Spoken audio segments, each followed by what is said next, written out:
This is a story about a little boy who had big dreams. His eyes saw what others couldn't see. Where others saw a desolate desert, he saw a vast city full of palaces and beauty. Where others saw a lonely, abandoned gaff tree, he saw a crystal oasis and heard the bubbling of pure water.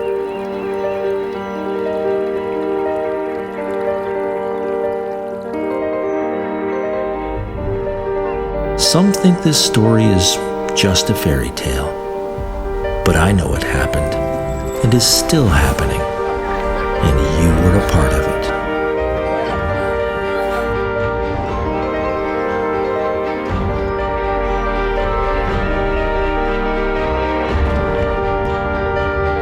When you grow up, you will build your own crystal oasis.